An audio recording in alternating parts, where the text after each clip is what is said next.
আমি যখন প্রথম ছোট ছোট গাছ লাগিয়েছিলাম, তোমাদের সেই ছোট ছোট গাছ, ফুলের গাছ, সবজির গাছ তোমাদের দেখিয়েছিলাম। আর সেই গাছগুলো দেখো কি সুন্দর বেড়ে উঠেছে, ফুল ধরেছে কত। এই দেখো ছোট চন্দ্রমল্লিকা গাছে কি সুন্দর থোকায় থোকায় ফুল উঠেছে। পুরো গাছটি ফুলে ফুলে ঝেপে গিয়েছে, রঙটিও ভারী চমৎকার। পাশে দেখো একটি আরেক কালারের চন্দ্রমল্লিকা, এটিও প্রতিটি ডালের থোকায় থোকায় ফুল ধরেছে, এটির রঙটিও খুব সুন্দর। পাশে রয়েছে বাদামি রঙের আর হলুদের মিশ্রণে এক চন্দ্রমল্লিকা।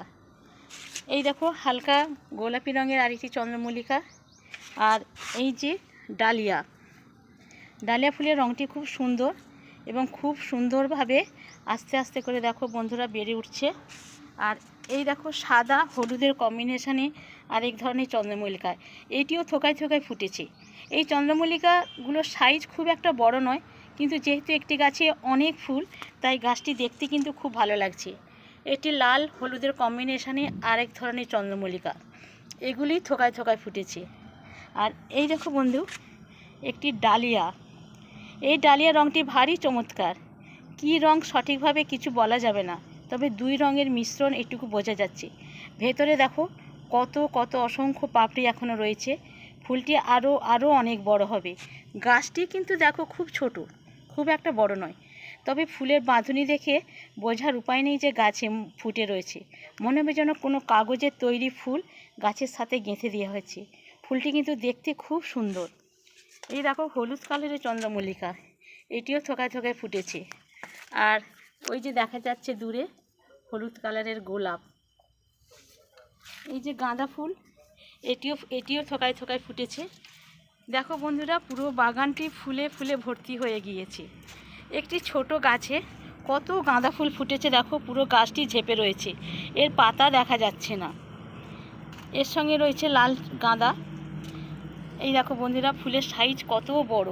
যেহেতু গাছগুলো লাগানোর সময় কোনো প্ল্যান করে লাগানো হয়নি, যেখানে যেমন জায়গা পাওয়া গেছে লাগানো হয়েছে, তাই এলোমেলোভাবে গাছগুলোর ফুলগুলো ফুটে রয়েছে। যদি ঠিকভাবে লাগানো হতো কিন্তু দেখতে আরও সুন্দর লাগতো।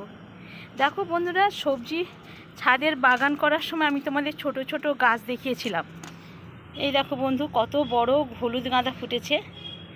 সেই ছোট ছোট ছাদের ছোট ছোট গাছগুলো দেখো বন্ধুরা আজ কত বড় হয়ে উঠেছে। প্রতিটি গাছে সবজি ধরেছে এবং দেখতে খুব সুন্দর লাগছে। দূর থেকে দেখে কিন্তু তোমাদের মনেই হবে না যে এটা কোনো ছাদে লাগানো সমস্ত গাছ, মনে হবে যেন দূরে কোনো ক্ষেতের মধ্যে লাগানো সব সবজি গাছ।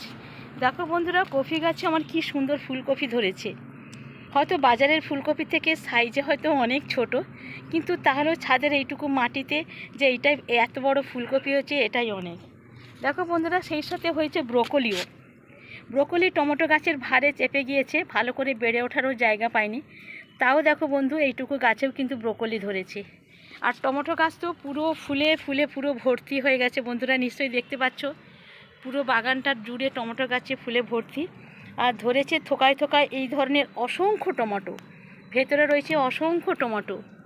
এই কাঁচা টমেটো কিন্তু পাকা টমেটো থেকে বেশি উপাদেয় এবং যে কোনো তরকারিতে স্বাদ বাড়াতে খুব সাহায্য করে। আর কাঁচা টমেটো খেতে আমিও খুব ভালোবাসি। দেখো বন্ধুরা লাল বাঁধাকপিও ধরেছে, ধনেপাতা তো অসংখ্য রয়েছে, তার তো কোনো হিসেব নেই। আর দেখো বন্ধুরা মূলো গাছ, সেই যে ছোট ছোট গাছ দেখিয়েছিলাম, আর সেই মূলো শাক খাওয়ার পরও এই গাছগুলি এইভাবে বেড়ে উঠেছে। মূলো যেহেতু মাটির তলায় হয়, আমি তোমাদের তাই ভেতরটা দেখাতে পারছি না, তবে দেখো বন্ধুরা প্রতিটি মূলো গাছের গোড়ায় কিন্তু মূলো ধরেছে। মাঘ মাসে মূলো খেতে নেই, তাই এই মাসটা একটু অপেক্ষা করব, ফাল্গুন মাস থেকে আমি মূলোগুলো তুলে খেতে পারবো। কিন্তু এখনও যে গাছের যে অবস্থা, মূলো শাক কিন্তু খাওয়া যাবে। প্রতিটা কফি গাছও খুব সুন্দরভাবে হয়েছে। এইটুকু মাটির জায়গার মধ্যে যে এত সুন্দর বাগান তৈরি করতে পারা যায়, তা আমি নিজে না করলে কোনোদিন বিশ্বাসই করতে পারতাম না।